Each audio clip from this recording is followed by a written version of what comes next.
अब ममता दीदी बंगाल में दोबारा लौट के, ममता दीदी का वो भारत के संविधान पे हमला, इस तरीके से भारत राज्यों का राज्य है, राज्यों का राज्य है। तो आप नहीं अंदर घर में ला करके आप काम करा सकते हैं। मान लीजिए आपको 7वां वेतन आयोग मिल गया, 7th पे कमीशन बंगाल में नहीं मिला है, क्या बंगाल देश से हटा हुआ? तो इसके जमाने से ही घुसपैठ शुरू है। राज्य आप कर ली, लेकिन हो गया अब आपका। दीदी को बोलते हैं दीदी, अब आप जो है आप छोड़ दीजिए दीदी, हो गया, आपने जितना करना था कर दिया। हिंदू मुस्लिम की बात लोग करके लोग राजनीति कर रहे हैं तो भाई भारत डीके सोशल चैनल में आपका स्वागत है। मैं हूं डीके जी समाज सेवी। देखिए, मेरी मौजूदगी जो है दरभंगा जिला में जो है शिवाजी नगर में मौजूद हूं, काली स्थान पे। बात करते हैं कि मेरे साथ बाबा जो हैं, जिनका नाम है अंशु प्रेम पाठक जी हम जानने का प्रयास करते हैं और कि ममता बनर्जी जो है इस बार जो है पश्चिम बंगाल के मुख्यमंत्री रहेंगी या नहीं रहेंगी, क्या इस बार गणित क्या कुछ खेला होबे? धन्यवाद आपके सारे व्यूवर्स का नमस्कार। जय हिंद, जय भारत, जय माँ बिहार, जय मिथिला। ममता दीदी का योग इस बार नहीं है, हो गया। उन्होंने शासन राजयोग जो था उनका ख़त्म हो गया। अब ममता दीदी बंगाल में दोबारा लौट के नहीं आएंगी। मतलब कुंडली देख ली है? हाँ, कुंडली की बात, हम कुंडली उंडली नहीं देखते हैं। स्थिति परिस्थिति बताती है। स्थिति ये दिख रही है कि देखिए, सबसे बड़ी बात है कि चोर की दाढ़ी में तिनका। ईडी का जब रेड पड़ता है तो एक सीएम पहली बार भारतीय लोकतंत्र में या पूरी दुनिया के लोकतंत्र के इतिहास में एक आप जब कोई आपके वो आपका प्राइवेट एजेंसी है राजनीतिक दल का, उसके सीडी में आखिर क्या था, डीवीडी में, या उसको उठाने के लिए आप बेचैन होकर के वहाँ पहुँच गई और लेके गई। ये सब तो सोचने का विषय है, जनता को जानने का विषय है कि आखिर मान लीजिए कि कोई भी चीज़ है, आप राजतंत्र में तो है नहीं, आप लोकतंत्र में है, लोकतांत्रिक व्यवस्था में है, और आप ये जो हरकत है ममता दीदी का, वो भारत के संविधान पे हमला। इस तरीके से सोचिए कि भारत राज्यों का राज्य है, राज्यों का राज्य है, तो भाई इसमें केंद्रीकृत सत्ता है, विस्तारीकरण है, सबका पावर है। राज्य सूची में अलग कुछ है, मतलब शिक्षा है, ये सब राज्य सूची में है, केंद्र सूची के अलग है विषय। तो केंद्र सूची के विषय में भी आप आ करके सीडी उठा लेना, डीवीडी उठा लेना। दूसरा बात, आप जो है आपका जो टीएमसी काम कर रहा है, वो आपको याद होगा सीपीएम का एक सिंडिकेट चलता था। सिंडिकेट इसको बोलते थे कि मान लीजिए कि यहाँ पे एक छोटा सा, मान लीजिए अपना कोई राजनीतिक का दफ्तर है, वो कार्यालय में कैरम बोर्ड चल रहा है। अब उस इलाके में अगर कोई व्यक्ति ज़मीन लेता है और उस ज़मीन में बनाने के लिए उनको सीमेंट, बालू, गिट्टी, छड़ या मजदूर जो भी चाहिए, तो उस सिंडिकेट के मेंबर के ही थ्रू लेना पड़ेगा। अब बाहर के आदमी को आप नहीं अंदर घर में ला करके आप काम करा सकते हैं। मान लीजिए आपका कोई रिलेटिव है जान पहचान का, या आपका कोई मित्र है जो सीमेंट, बालू, छड़ का दुकान, वो भी नहीं आ सकता है। तो इस हिसाब से सिंडिकेट काम उन्होंने बना रखा है। मतलब सोचिए, हुआ कुछ नहीं है, सिर्फ चेहरा बदला है।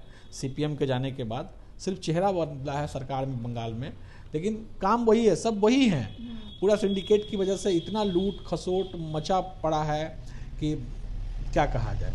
तो भाई इस बार जनता को सोचना चाहिए, और मुझे लगता है जनता ने मन बना भी चुका है कि अभी आप कल का सर्वे देखिएगा तो भारतीय जनता पार्टी का 38% वोट शेयर था पिछले विधानसभा चुनाव में, इस बार 41% हो गया।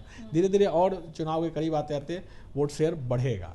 तो स्टार प्रचारक में पूरा बड़े नेता वहाँ पर मौजूद है। देखिए, स्टार प्रचार तो लोग अपनी बातों को करते हैं, राजनीतिक दल का तो ये तो चुनावी प्रक्रिया है कि स्टार प्रचारकों की लिस्ट दी जाती है, और हमारे पंत प्रधान अपने आप में एक स्टार प्रचारक हैं। नरेंद्र मोदी प्रधानमंत्री जो हैं वो विश्व गुरु हैं, तो विश्व गुरु बनाने के लिए देश को उन्होंने कार्य किया, वो विश्व के नेता हैं वो, एक तरीके से सोचिए। तो ये बातें मायने एक बात जनता को भी देख ही रही है ना जनता की, वहाँ पर जो बदहाली है। अब आप सोचिए कि यहाँ पे किसी भी कर्मचारी को दूसरे राज्यों में 7वां वेतन आयोग मिल गया, 7th पे कमीशन, बंगाल में नहीं मिला है, क्या बंगाल देश से हटा हुआ तो नहीं ना है भाई? 7वां वेतन आयोग का हो गया कितना साल, 10 साल। अभी 8वां वेतन आयोग मिलेगा लोगों को, और 7th पे कमीशन ही बंगाल में नहीं दिया गया। क्यों नहीं दिया गया? क्योंकि 7th पे कमीशन में जो फिक्सेशन है सैलरी का, जो फिटमेंट कमेटी का रिपोर्ट है, उसमें ज़्यादा सैलरी देना है। अब सैलरी क्यों नहीं, कहाँ से दीजिएगा जब आप लूट खसोट मचाए हुए हैं? तो सबको 6ठे वेतन आयोग चल रहा है। सब जनता को सोचने का विषय है। जनता सोचकर इस बार निश्चित तौर पर जनता ने खेला बनर्जी जी को क्यों उखाड़ना है और बंगाल की खाड़ी में किसी को फेंकना क्यों है? जनता टीएमसी के विचारों को जरूर बंगाल की खाड़ी में फेंक देगी, विचारधारा को, टीएमसी के विचारों को। हाँ, तो हम भी वहाँ पर गए थे नवरात्रा में विजिट करने के लिए। तो उनका जो कलर पेंट है वो जो पेंट लगा हुआ है, जो मस्जिद का जो पेंट कलर होता है, उस पेंट से अगर मकान बिल्डिंग अपार्टमेंट करते हैं तो उस पर टैक्स नहीं लगता। ये जनता का ओपिनियन कह रही थी। और दूसरी बात है कि यहाँ पर जो है नवरात्रा को, हाँ, दूसरा कलर से करते टैक्स लगता है।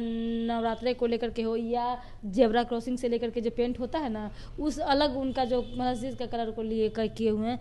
पूरा जो है बांग्लादेश बना चुकी हैं। क्या कहिए आप तो भाई ग्राउंड से आप हो क्या ग्राउंड रिपोर्ट लेकर के बांग्लादेश क्या देखिए, बांग्लादेश क्या बना चुकी है, किसी का हिम्मत नहीं है जब तक हमारे गृह मंत्री श्री अमित शाह जी हैं कि किसी राज्य का डेमोग्राफी चेंज कर दें।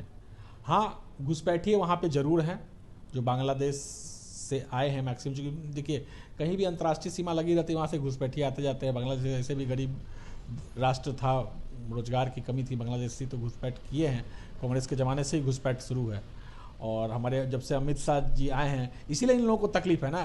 SIR का मुद्दा जब आया रिवीजन के लिए, तो इन लोगों को लगता है कि भाजपा अपना फ़ायदा क्यों चाहेगी। तो कोई भी आदमी, अभी हमारे घर में कैपेसिटी है 4 लोगों का रहने का, और 20-25 लोगों को हम बाहर से कोई आके रह जाए तो तकलीफ तो हमको होगी ना भाई, अपने लोगों को सोचना पड़ेगा।